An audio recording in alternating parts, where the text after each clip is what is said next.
Hi everyone, happy Wednesday. So, yesterday we started Lincoln's Grave Robbers, and it seemed like those of you that did listen to it, you seem to really like it. Today we're going to read chapter 1, which is titled The Operative. On a freezing morning in February 1875, Patrick Terrell hopped off a streetcar in downtown Chicago, Illinois.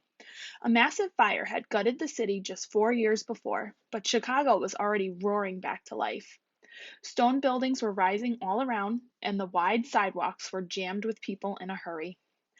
Terrell stepped through the doors. Terrell stepped through the doors of the newly rebuilt Palmer House Hotel and stood in the cavernous lobby. With its shining marble, glittering chandeliers, and columns reaching up to soaring ceilings, the place looked more like an overgrown palace than a hotel. But Terrell wasn't here to admire the architecture. He asked the clerk for the room number of his boss, the new Secret Service chief, Elmer Washburn. A powerfully built man with thick black hair, Terrell had spent his adult life chasing down crooks as a Chicago detective.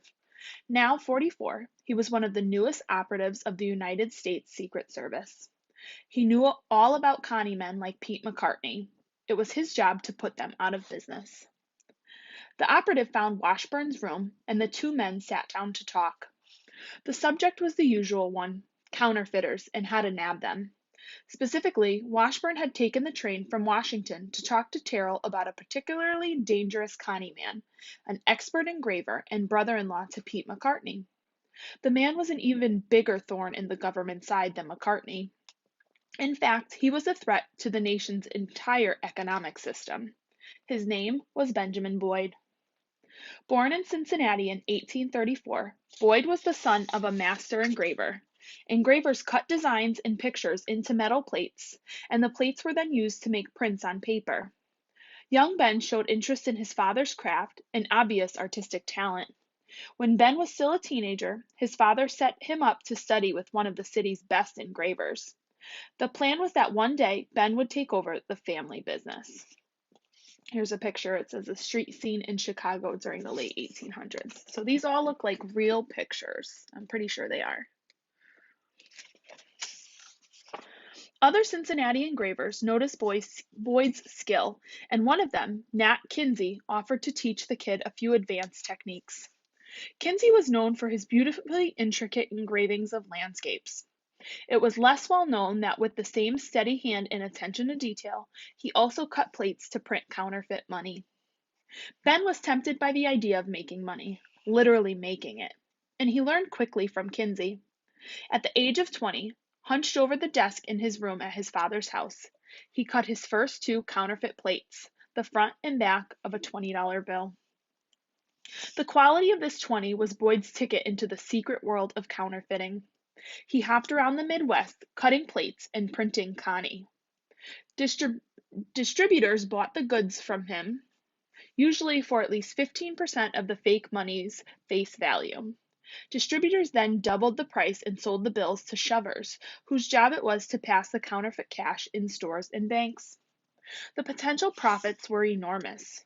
From just one set of $50 plates, Boyd printed $265,000, about $6 million in today's money.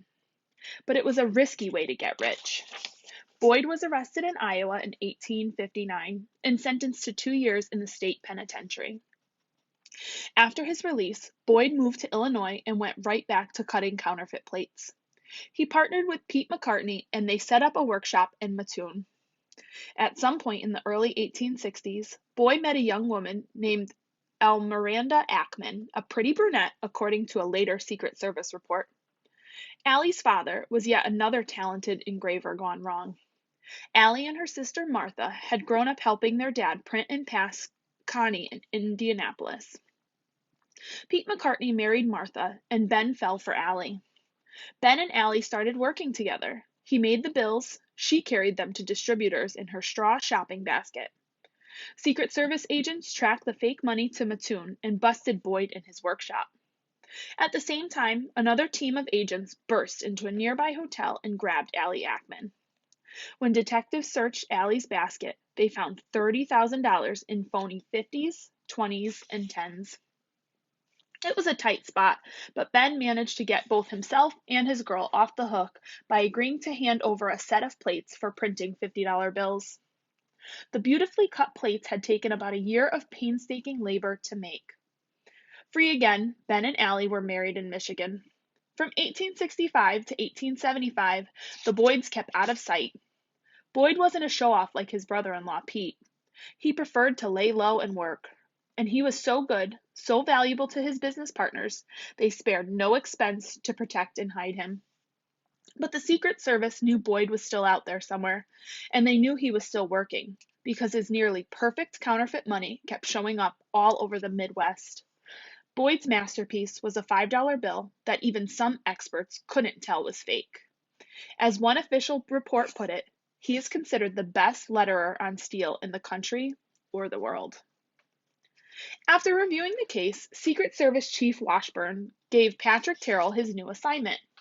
He was to track down Ben Boyd and get him dead to rights, grab him with incriminating evidence on him. The capture of Boyd Did I miss a page?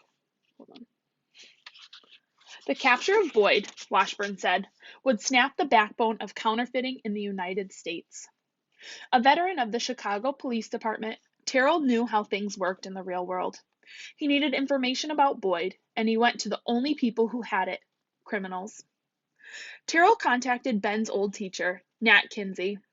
Kinsey was down on his luck and ready to sell out an old pal for the right price.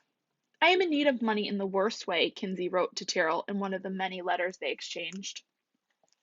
For the next 8 months, Terrell saw very little of his wife and children in Chicago. Following tips from Kinsey and other paid informers, the operative followed Boyd's winding trail through Wisconsin, Minnesota, Iowa, Missouri, and Illinois. He discovered that Boyd had lived briefly in Decatur, Illinois as Charles Mitchell and as B.F. Wilson in Des Moines, Iowa. In September, Terrell learned the so-called B.F. Wilson and his wife had left Iowa for Fulton, Illinois, where they rented a white house near the banks of the Mississippi River. Terrell headed for Fulton. He found the windows of the Wilsons' house covered by thick green curtains, always drawn. Neighbors said Mrs. Wilson was sometimes seen going to the market, but Mr. Wilson never showed his face. Another man, though, was often seen coming and going. This other man was Nat Kinsey. He was helping Boyd cut plates and secretly sending Terrell updates from inside his old student's house. Terrell needed to move quickly, but not too quickly. He had Boyd cornered now and wanted to give his prey time to settle in, to feel safe. He wanted Boyd to start working on a new set of counterfeit plates. He wanted to catch Boyd in the act. On October 18th, Terrell rented a hotel room in Lyons, Iowa, across the river from Fulton. He spent a couple days watching Boyd Street, studying the layout of the surrounding blocks. 2 days later, Kinsey took the ferry over to Lyons and found Terrell in his room. Good news, Kinsey said. Boyd had started work on a new set of $20 plates. Terrell and Kinsey set their plan. The next morning, Kinsey would be at the house. As Terrell approached, Kinsey would signal from the window, letting the operative know whether or not Boyd was at work on his plates. If he was, the raid would proceed. If not, they'd wait. Terrell handed Kinsey a 20 and told him that if all went well, they would not speak again. In his daily report to Chief Washburn, he wrote, "I then arranged to make the pull at 9 o'clock tomorrow morning." Here we have a page from Terrell's daily report to Chief Washburn.